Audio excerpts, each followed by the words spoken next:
Now, the greatest radio shows of all time. Suspense. The Shadow Node. Washington calling David Harding, counter-spy. Classic radio theater. The Great Gildersleeve. Fibber McGee and Molly. Dragnet. Gunsmoke. The Lone Ranger. Now, step back into our time machine with your host, Wyatt Cox. Good evening, friends of the Inner Sanctum. Jackson Beck starring as Philo Vance in the Golden Key murder case. This episode was originally broadcast on April 18th, 1915. I expect Vance any minute, Mr. Markham. His train got in about a half an hour ago. Thank you, Ellen. It isn't anything important, just that Vance has been away for several days, and I wanted to say hello. Well, I'll ask him to call you. Thank you, Ellen. Bye. Bye.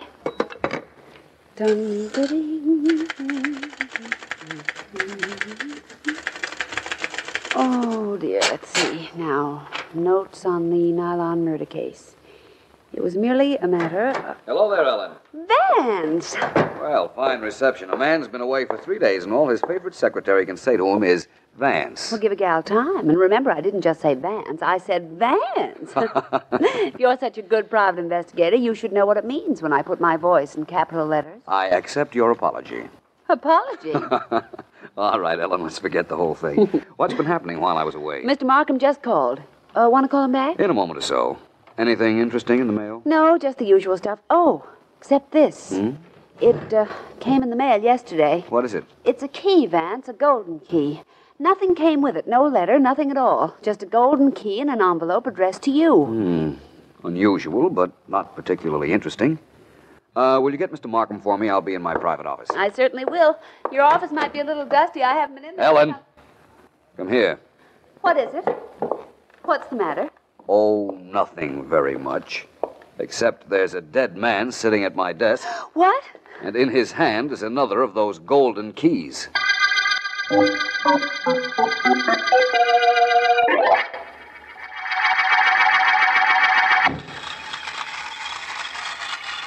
Through the tunnel. Yeah.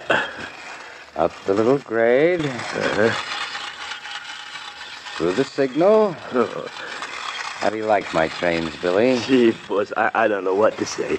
Good, that suits me fine. Finest set of trains on the market. Bet you thought only children played with toy trains.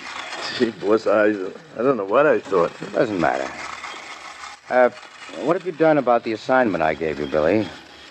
The assignment? That private club I want held up. You were supposed to take care of that, remember?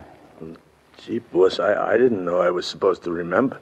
No. No, I told you, nobody can get into that place without a key, and they keep changing the lock. I know, I heard you. Billy, I think we can manage to get you and a friend in. In fact, I don't know how you can hold up the place if we don't. Gee, boss, I don't either. I'll think of something. Well, whatever you say, boss. There's one thing I do want you to remember, though. What's that? Wait till I put this extra car on track. There.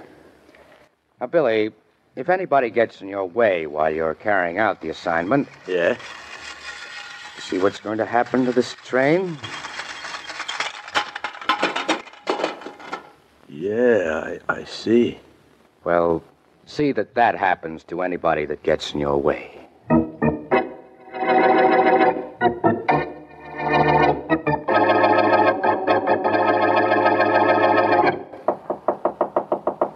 Come in, Miss Frayne. Hi, D.A. Miss Frayne, won't you sit down? Don't mind if I do. My secretary told me you were outside and wanted to see me. What about? I'll tell you, Mr. Markham. Oh, that's nice of you. Ha ha. D.A. with a sense of humor. What'll they think of next? Markham, what would you say if I told you somebody was going to kill me? I'd tell you to go to the district attorney. Don't overdo that sense of humor thing. I'm not kidding. Sorry, Miss Frayne. Make it Gracie. Everybody calls me Gracie. Makes me feel more at home. Who is it that's going to try to kill you, Miss Frayne? Oh, so that's the way you want it. Yes. Okay. Markham, I'm singing at the 456 Club. According to a phone call I got this morning, I'm supposed to quit and go over to a joint called the Golden Key Club to work. Or else. That's what the man said on the phone. Now, look, maybe I sound like I think this is a gag, but if I do, it's because my voice is a good actress. What do you mean? I'm scared. Good and scared. The guy on the phone sounded like he meant business. You were supposed to quit and go to work at the Golden Key Club. Golden Key. Who are you calling? My friend, Philo Vance. He got a golden key in the mail, and he found a dead man clutching a golden key in his office this morning. This may all tie up rather closely. Officer Philo Vance, private investigator, Miss Deering speaking. Whew. Markham, Ellen. Oh. Vance there? Yes, he is. Hold it just a second, I'll connect you. Hello. Hello, Vance. This is Markham. Oh, hello, Markham. Vance, I think I've got a lead on that Golden Key murder. Good. What is it? There's a club called the Golden Key, and there's a girl in my office who's been threatened, and all of this may tie up. Well, thanks for letting me know. Have you found out who the man in my office was? Oh, yes, I was meaning to call you. His name was Prescott, Joseph Prescott. Uh-huh. Very rich, semi-retired, and no enemies so far as we've uncovered to date. Mm-hmm. Vance, what are you going to do about the Golden Key Club? I'm going to take Ellen and go there, of course. The club called the Golden Key is probably the real key to this case.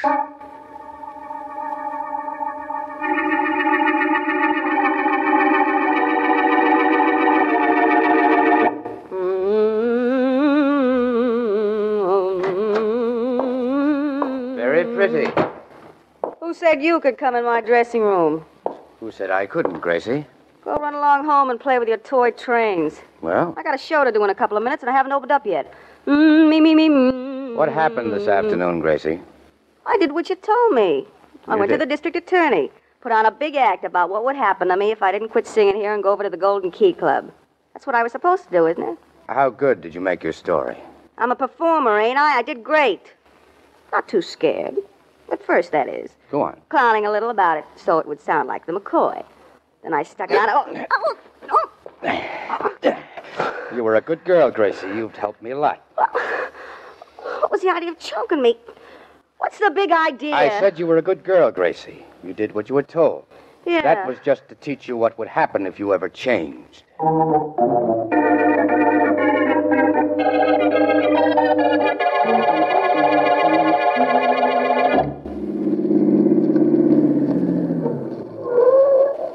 Here you are, driver. Keep the change. Thank you.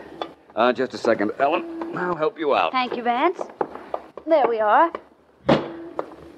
Well, so this is the Golden Key Club, According to what a certain singer told Markham and what he told me, this is the address. Doesn't look like much from the outside, does it? What is it they say about a book and its cover? I don't know. I don't listen to gossip. There's the doorman. Fine place for him. Isn't he supposed to help people out of cabs? All depends on what kind of a doorman he is. He happens to be a doorway doorman, not a cab doorman. Well, let's just hope Come on. we get in. We have our golden key, remember? The one that was sent me through the mails. That guy in your office had a key, too, and look what happened to him. Hello, my friend. Is this the Golden Key Club? Could be. Informative, isn't he? I have a golden key that was sent me. I presume that entitles me to admission. Let's see the key. Oh, here you are. Never been here before, have you? If we had, do you think we'd come again? Ellen. Well? No, my friend, we haven't. This key was mailed me. We mail keys to a couple of prospects every week. People we think might like the club. Here, I'll change it for one that'll open the both doors. There you are. Thanks. Just open the street door, walk in. There's another door inside. Same key opens it. Thank you. Come on, Ellen. Just a minute, Vance. Hmm? I don't like the looks of the character coming this way. Golden Key Club, eh? Well, this looks like a real nice place. I think I'll go in here. Hold the door open, buddy. He means you, Vance. I know. Come on, Wait a come on. minute, you. This is a private club. You can't go in here. You got the wrong uniform to be ordering people around. You ain't no cop, you know. On your way, Crumb. I said I was going in with these people. Nobody's going to stop me. Nobody but me. You. Oh. That takes care of the doorman. Okay, buddy, let's go in. You got a key. I saw you get it. What makes you think I'm going to give it to you? Now, look, you seen what happened to that doorman. You don't give me the key, I clip you, and the doll and me go stepping inside. He means you, Ellen. Well, at least I'm a doll. If I were you, friend, I think I'd keep walking. Okay, you don't take me in with you, I take the key away from you. Oh, yeah?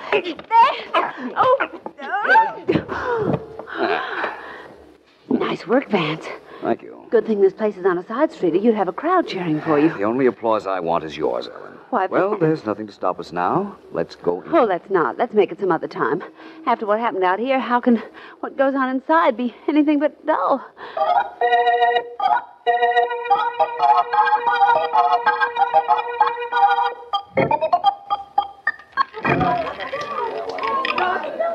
$24 black, $24 black. Make your bets, please. Make your bets.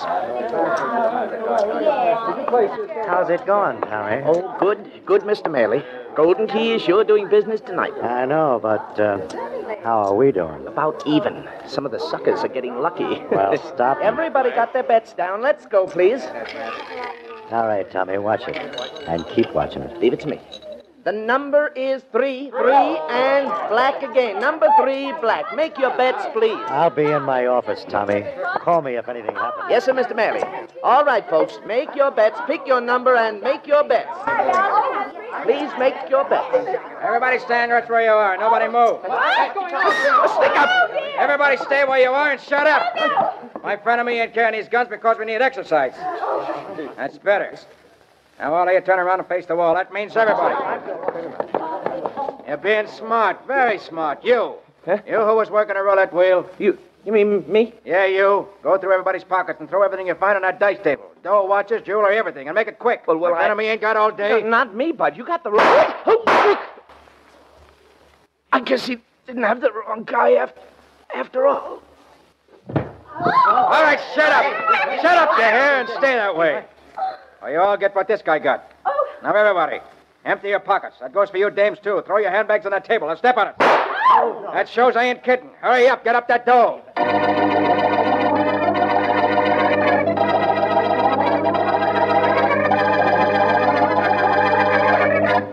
Yes, Markham, I understand.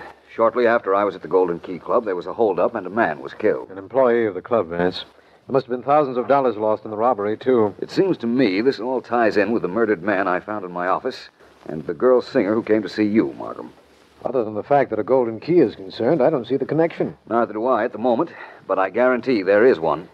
Perhaps the individual who owns the club where that Gracie Fane was singing heard about the threat she got if she wouldn't go over to the Golden Key and decided to put the Golden Key out of business. That's possible, of course, but hardly likely. It doesn't explain the murdered man I found or the Golden Key that was sent me. No, I admit it doesn't. Tell me, how do you explain the Vance? I, Markham? I haven't the slightest idea of the tie-up. But I'll tell you this. I will have, just as soon as I see the owner of the Golden Key.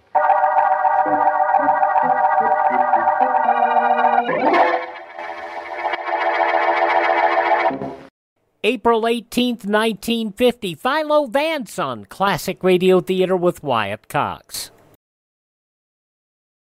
Now on Classic Radio Theater with Wyatt Cox, more of Philo Vance. April 18th, 1950, the Golden Key murder case.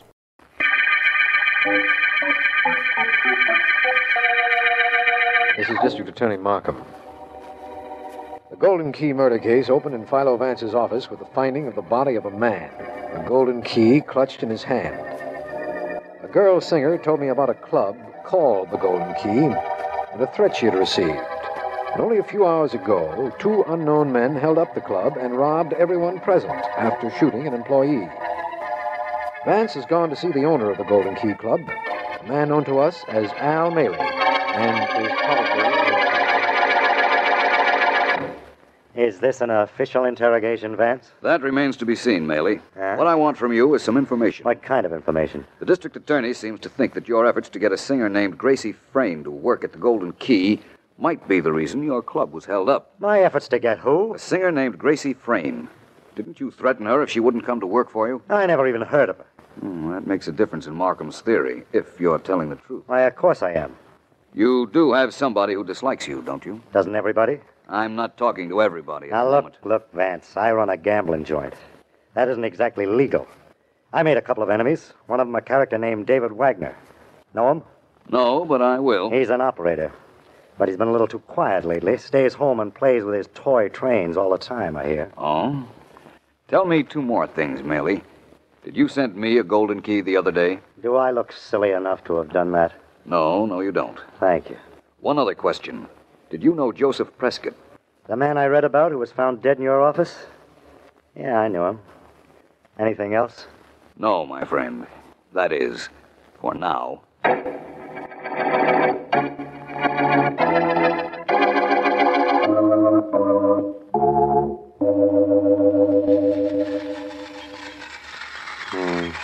Pretty, aren't they? So pretty. Just a minute. Wait till I turn these off. I'm coming. Yes? Hello, I'm Philo Vance. You and I have some talking to do. Have we? Yes, inside your house. You're David Wagner, of course. Yes, I am. And I don't know what you could possibly want with me, Vance. I've done nothing. I'm here alone playing with my toy trains. It's my hobby. I'm a very dull conversationalist. Please. Home alone, are you? That scream came from this room. Stupid dame! Well, looks like I've interrupted something. Take your hands off that girl, you. Get out of here, Take them off before Billy, what's been happening in here? Gee, boss, I was just... Hey, this is the guy that clipped me down in front of the Golden Key Club the other night when I was trying to get in. He's the same fellow who has all he can do to stop from doing that again. We were just trying to kill that girl. Oh, now, come, Vance. What makes you say that? What makes me say it? I heard her scream, didn't I? I came in here and found her being choked, didn't I? Being choked? Just a minute. Gracie. Gracie. Yes? Were you being choked just now? You really weren't being choked, were you, Gracie, darling? Were you, Gracie? No. No, I guess not. Now tell me she wasn't screaming. Oh, yeah, she was, but I wonder why. Why were you screaming, Gracie? Did you see a mouse? That's it. You saw a mouse in here, didn't you, darling? Yes. That's what it was. I saw a mouse. There. You see, Vance? I see, all right. I see that you convinced her that she saw a mouse. And you've convinced me that I smell one.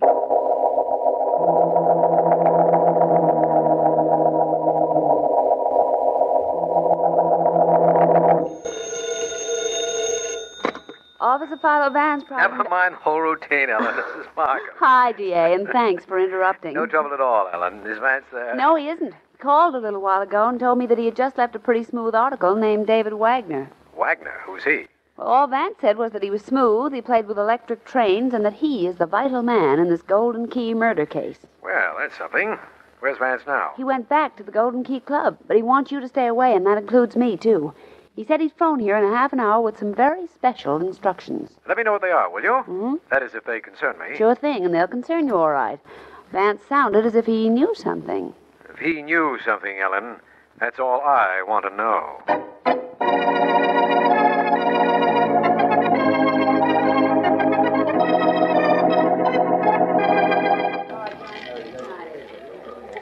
Well, I've opened up again, as you can see, Vance. The holdup hasn't kept many of your customers away, Mr. Maley. That's right. I've spent the past half hour walking around and watching the play. Very interesting. Did you try any of the games? Oh, I took a chance at Chemin de Fer. And how'd you make out? I won $4.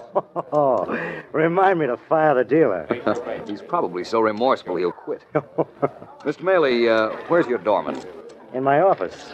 Why? I want to see him. Do you mind? No, not at all. Come this way, Vance.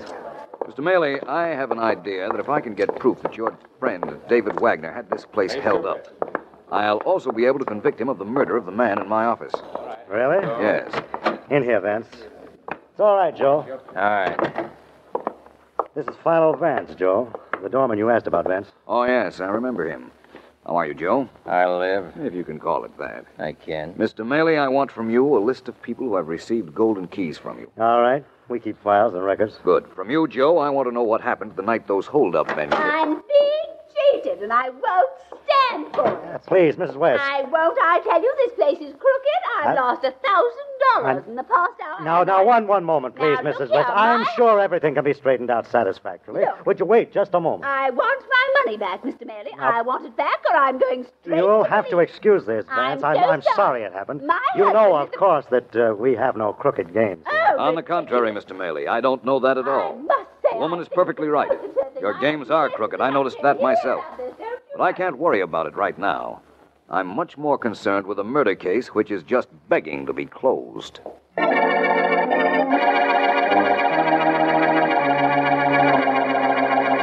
sure you've got the right David Wagner? Yes, certainly. Mr. Vance gave me the number himself. He gave you my number and told you to call me? That's right. I'm his secretary. Remember, I told you. Vance has something he wants you to do for him. And what makes him think I'm going to do something for him?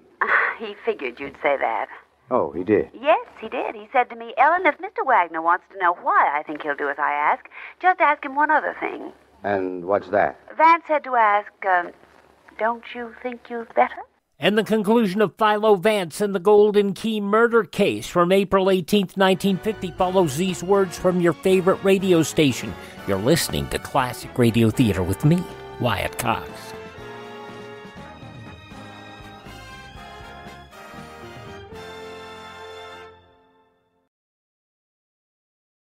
Classic Radio Theater family, you know our friend Mike Lindell has a passion to help everyone get the best sleep of your life. He didn't stop by just creating the best pillow. He created the best bed sheets ever. They look and feel great, which means an even better night's sleep for me because, you know, I'm working like 67 hours a day.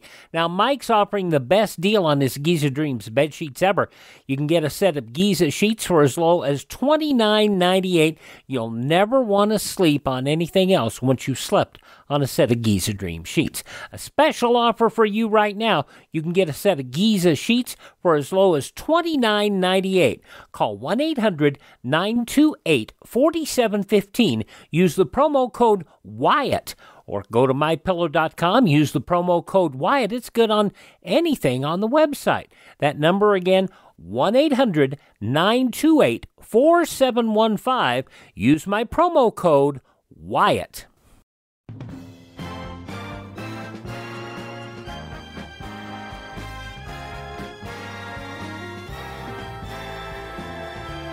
I'm Wyatt Cox. Thanks for tuning in to Classic Radio Theater. Now the conclusion of Philo Vance starring Jackson Beck.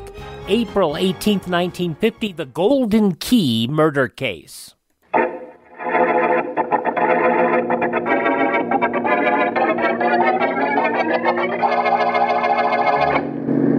This is it, Markham. At least I think it is. The answer to the Golden Key mystery? That's right. When we get where we're going, I'll give you the answer and the proof. Where are we going? To a parking space near that bridge. We're going to watch a meeting. Between whom? David Wagner and Al Maley. One of whom is guilty. That's right. But it's proof that I want. Oh, by the way, did I ever explain what happened with that blonde singer in Wagner's apartment? How you interrupted her being choked? Yes. Not completely. I'll tell you now why she was being choked. Billy, David Wagner's little helper, took that chore upon himself when Miss Frayne decided she wanted to tell you that her little speech in your office wasn't exactly factual. You mean when she said she'd been threatened? Yes. Then Wagner did send her. Then he's Wait just a minute now, Markham. Look over there in that other car that stopped. See those two men? Wagner and Maley? Yes. Let's go. Markham, in the robbery at the Golden Key Club, a lot of jewels were taken. You were good enough to show me the list. It was published in the newspapers. So it was. I know that whoever plotted that robbery is behind the other murder. And I know that whoever plotted that robbery realized the benefits, the money and the jewels. One of those men in that car has part of the loot. If you say so. I also say this case is about over. Hello, Wagner. Well, Vance. Fancy meeting you here. You brought the district attorney for company. Yes. Hello, Maley. Hi, Vance. Mr. Markham. Hello. I understand one of you two gentlemen has some jewelry that doesn't belong to you. Is that right? Hold it, Markham. All right, Wagner, hand it over. Come on. Okay, if you say so. So it's Wagner we want, eh? You are, Vance. Thank you for this lovely necklace, Mr. Wagner. You're welcome. Recognize it, Markham? From its description, it's part of the loot taken in the Golden Key Club holdup. And David Wagner here had it. That means only one thing to me. That he's responsible for the holdup and the two murders. It shouldn't mean that at all, Markham. What it should mean is that the gentleman next to him, Al Maley, is the man responsible. He's the man for you to arrest for robbery and murder.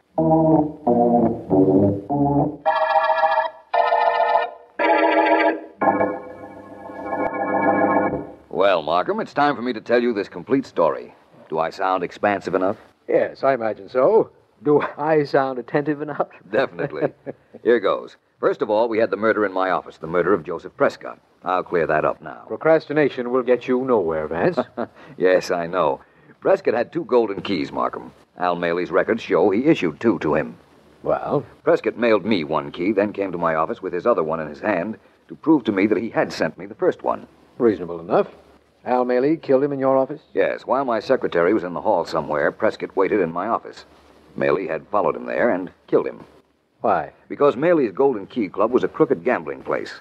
Prescott had been cheated, and he wanted me to do something about it. Well, that ends the Prescott incident. Now let's get to Al Maley's second murder. First, let's get to David Wagner. Wagner wanted Maley's Golden Key Club put out of business. He thought you'd investigate if he sent that Grace Frayne girl to you with a manufactured story about being threatened. When I investigated and saw it was a gambling place, I'd close it. Is that the idea? Yes.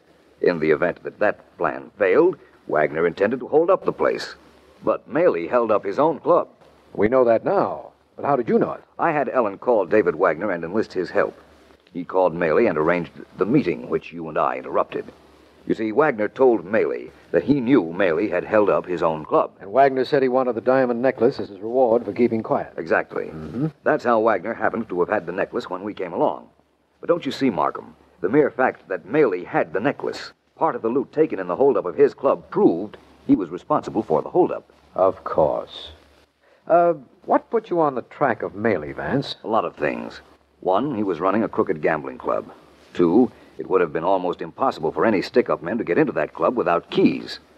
3, I wasn't sure at all, or I wouldn't have had to have Wagner arrange the meeting with Maley. Well and honestly spoken, Vance.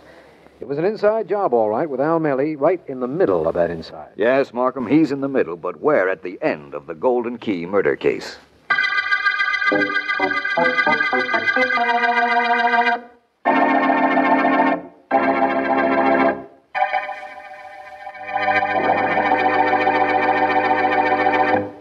April 18th, 1950, Philo Vance on Classic Radio Theater with Wyatt Cox.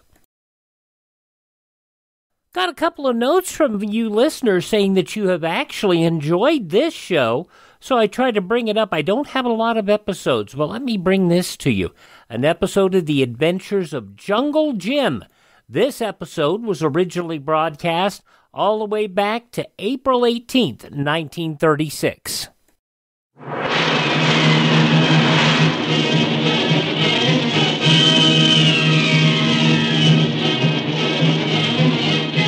Presenting the adventures of Jungle Jim.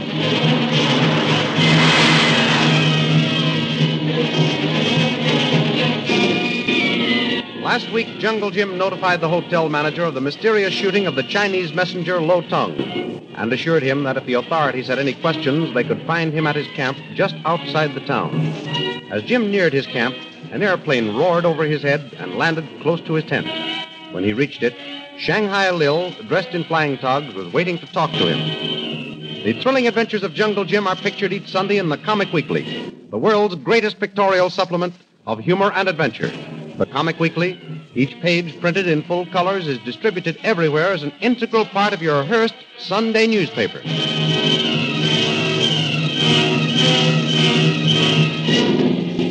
And now we continue our story. Patrick O'Shaughnessy Flynn is just about to close up his cafe for the night when the door opens and a police lieutenant enters. Good evening, Flynn. Ah, Lieutenant. I wish you the same. And what can I be serving you with? Nothing but some information. This visit is in the line of duty. Is it now? And what laws have I been accused of breaking, if I may be so bold as to ask? Have you been here in your cafe all evening? Most of it, sir. Now tell me exactly how you spent this evening. Well, let's see now. Do you want me to start before me supper, with me supper, or after I ate it? Oh, after supper will do. Then after supper it'll be. As soon as I'd finished, I filled up me darling clay pipe here, and I started to polish up me glasses until I should get some customers. I tell you, Lieutenant, you've no idea the amount of work it is to keep these here glasses all shined and... Oh, well, never mind that. You polish the glasses, then what? Whilst I was working away and sort of totally owling to myself, the door opens. And who should come in but me old friend Jungle Jim Bradley. Ah, now we're getting somewhere. Be careful now and tell me exactly what conversation took place between you and Bradley. Yes, sir. We greets each other and passes the time of day like, and then Jim, he asked me if I have any mail for him. I says no, I hadn't, and then I suddenly remembers the letter little lemon-faced Lo Tung left for him. Oh, so you knew something about the Chinese. Oh, I only knew that he hung around me cafe for a couple of days without saying anything, but give me a small beer, please. What was this letter you say he left for Bradley? I'm coming to that, sir. You see, I tried to get a message for Jim out of him. He said he'd been told he could meet Jim here and that he couldn't give me the message. But he left it in a letter for Jungle Jim. That's what I thought too, sir, until Jim reads the letter out to me. Now, what do you mean by that, Flynn? The letter was as ununderstandable as the talk of the little yellow fella. Why? Was it in Chinese? No, sir. It was spelled out in the King's English right enough. But it didn't give us no more hint as to what he was doing around here than we knew before. Why? What did it say? The note told Jim it was terrible important for him to meet Lo Tung at his room in the hotel. And Jim was to make sure he wasn't followed. So the two of you went to the hotel to meet the Chinese. That's why you weren't here all evening. Yes and no. Now explain yourself, Flynn. That I was at the hotel for a few minutes, yes. But that the two of us went to meet the Chinese, no. Jim went by himself. When did you go? Well, after he had been gone a little time, I gets to thinking. I says to myself, Patrick O'Shaughnessy, suppose Jungle Jim's walking into a trap. That letter asked him to make sure he wasn't followed, and so... And so you went up to the hotel. Did you go straight to the room of Lo Tung? I did that. Did you hear anything out of the ordinary as you approached it? In a manner of speaking, I did, sir. You heard angry voices? I did not. It was a shot I heard, just as I reached the top of the stairs. When you got to the room, was the door locked or unlocked? Let me see. I knocked and hollered, all right, Jim. And then Jim, he hollered out he was, and for me to wait a minute. Well, now we're getting somewhere. Bradley asked you to wait a minute, did he? Why? Why, because he had to come to the door to let me in. I remember now. Jim unlocked it and let me in, then he locked it again. I see. How long a time elapsed between the time Bradley answered you and he opened the door? Oh, sure, it was only a bit of a minute, sir. Why, you ain't thinking... Well, never mind what I'm thinking. What happened after you entered the room? I nearly jumped out of me skin to see the Chinese, Lord have mercy on him, lying flat on his back on the floor and the blood staining his nice white Panama suit. Did you ask Bradley what had happened? I did that. Them was me first words. And he said whilst they was talking, a shot come through the window and struck the yellow fella. Why was the door locked during the interview? As near as I can make out, Lieutenant, the Chinese was mortal afraid of someone. Jim said before they started to talk at all, the Oriental looks out in the hall and then locks the door. What was the subject of this interview? Well, you see, won't you be having a drop of something, Lieutenant? No, not while I am on official business. Answer me. What was the subject of this interview? Well, it seems they didn't rightly get around to the subject, sir. It was an opening skirmish like. Neither had seen the other before, mind you, and each was sizing the other up a bit before divulging too much, if you know what I mean. Yes, of course. 'Tis glad I am to hear that, sir. Now, Flynn, did you examine the body of Lo Tung? I did not, but Jim did. Did he open the dead man's shirt? No. There was no need. Jim felt no heartbeats and saw his eyes were staring, and then he called the manager, Bill Wyman. But neither of you opened the dead man's shirt? No, sir. Sure about that? I'll take me oath on it. Then how did that purple triangle get stamped over his heart? Purple triangle? Yes. Faith, I never saw a purple triangle in me life, much less on a heathen Chinese chest. Well, there was one there when we examined him after you and your vagabond friend left. You don't say. I do say. And I'll say something else. You'd better stay pretty close to town for a while, Flynn. There may be some further questions we'd like to ask you after we talk to Jungle Jim Bradley. Flynn. What's up, Bill? Lieutenant. What's the matter, Mr. Wyman? Both of you, come up to the hotel quickly. Lily DeVrille's native boy, Mamba, is running amok.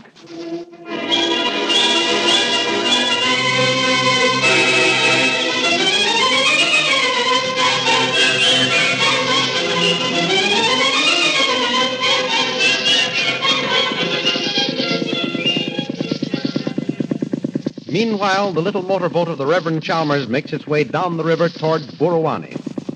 Are you all right, Dad? Yes, my dear. I'm all right. I'll steer the boat now if you'd like me to. No, I think I can hang on a while longer, Lynn, thanks. I wish there was something I could do for you, Dad. Is the pain any better? No. It's about the same. Lynn, dear, if If anything should happen to me, promise me that you'll go directly to your mother. You won't hang about Burawani. Oh, Dad, nothing must happen to you. You've got to be all right. You've just got to. The Lord's will be done, my dear. If he says come home, I can but obey his last command, as I've obeyed his first. Go thou and preach my gospel to all nations. What's the matter, Dad? Why did you twist up like that? Just a sort of twinge, dear. I'm all right now, Lynn. Oh, I'm so worried about you. Hadn't you better lie down and let me steer? No, dear. You aren't familiar with the river as I am, and heaven knows I'm no expert. I'm hoping to last until we get to Burawani. But, dear, you haven't given me your promise that anything should happen. If the final call comes to me, you will go directly to your mother in Shanghai. If you leave me, Dad, I'll go back to Mother. That's a good girl. That's my daughter. I know what you're thinking. That I'd throw myself at Jungle Jim. Well, I won't. I may love him, but I've got some pride, Dad. I'm sure you have. If Jim should find himself in love with you, my dear, I'll not deny it would give me great pleasure to give you both my blessing and to call Jim son. But I know you've too much dignity and pride to attempt to bring that about. Don't worry. If Jim were the last man on earth, he'd have to do the proposing as far as I'm concerned. Good. Let me see that map for a moment. Here it is. Yes, now, here we are. And there's Crocodile Bay over there. See the water, foaming with lashing tails? Well, I'm glad to get past this place with our engine going full speed. So am I. And I'm glad there's a moon so we can see our course. Yes, my dear. We'll need all its beams to guide us through the channel among the submerged rocks. How's the petrol holding out? Half full, Dad. How far are we from the channel you were speaking of? Round the next bend, Lynn. The river straightens out for a stretch. There'll be a rocky point on either side of us, forming a sort of gateway. When we pass between those points, we'll be entering the channel. Then we ought to be almost at Burawani. No, the channel marks the halfway of our journey. Then hadn't I better relieve you for a while, Dad? You've never left the brothers since we started. No, I'll be all right, my dear. We're coming to the bend. There we go down the bend. And there, straight ahead of the rocky points. See them, Lynn? Yes, Dad. Pray that we reach Burawani, Lynn. Dad, what's the matter? Take Oh, Daddy! Daddy! Oh, dear Lord, if ever I needed thy help, I need it now. Please get me to Burawani so I can get Dad to a doctor. Amen.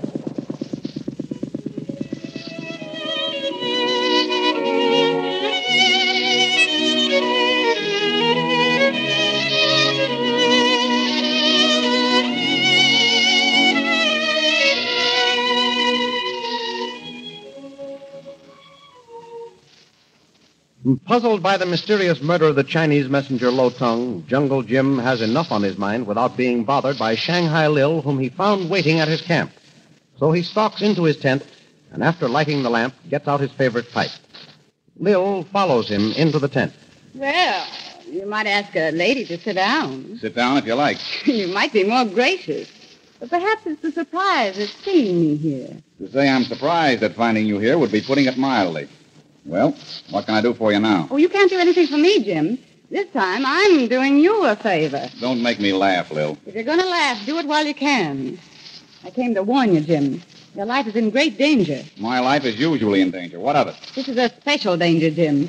I flew here to warn you because I love you. Oh, I see. You're my danger. Oh, joke if you want to, Jim, but you can't joke about this. I believe a Chinese was killed tonight while talking to you. Why, how... And telling you that you were wanted by the American consul at Shanghai. Isn't that true? Yes. But how do you know all this? I know more, Jim. I knew that Lo Tung was about to suggest taking you to Shanghai. Lily Gavrila. You were to die mysteriously on shipboard. How could you possibly know all this? I'll explain that later. So it was all a frame-up. The American consul story was just a decoy to get me away. No, the United States consul does want to see you, Jim, for an urgent reason. That much is true. Say, what kind of a game is this? I think I'll write the consul at Shanghai and ask him to give me the straight dope. Oh, there's not time enough for letters to get there and back, Jim. I'm telling you the truth. You're wanted by him, all right. You must leave at once. There's no time to be lost. Why, the next boat for Shanghai won't leave for a week. I know, but I'll take you there in my plane. The sooner we leave, the better. You'll fly me to Shanghai? Yes, Jim. Say, is this another trick of yours? This time I'm on the level. You know I love you. I can't help remembering a few tricks you pulled in the past, Lil. This great love you say you have for me didn't stop you then. I don't see what difference it could make now. Oh, I don't blame you for being suspicious, Jim. But I think I've made up for all the trouble and pain I've caused you. How? By coming here with this warning? By offering to fly me to Shanghai? Partly.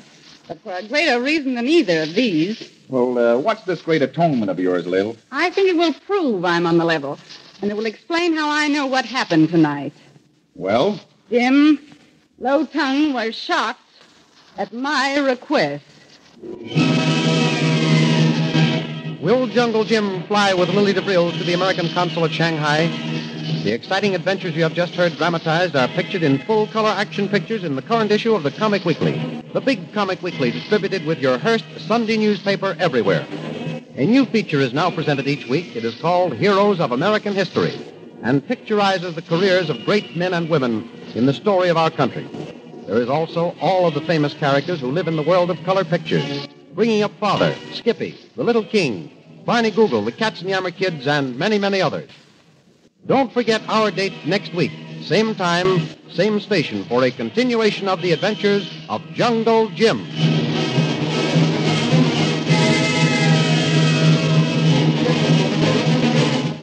A good quarter hour, but it was only on Weekly and on Saturday or Sunday to promote the Sunday newspaper that in Hearst markets. The Adventures of Jungle Jim, April 18th, 1936 on Classic Radio Theater with Wyatt Cox. Thank you for tuning in. Please thank this radio station, support their advertisers, and visit our webpage, classicradio.stream. There you can stream all 21 hours of Classic Radio Theater each and every week. You can also find our social media links there. You can learn about building a classic radio collection of your own. And you can also, if you want to support our show, you can buy me a coffee. That Buy Me a Coffee money helps us acquire additional classic radio collections and helps us keep our distribution channels up and running. That's at classicradio.stream. Classicradio.stream. Thank you so much for tuning in. Please tell all your friends the greatest radio shows of all time are right here at this spot on the dial. Classic Radio Theater with Wyatt Cox on your favorite radio station.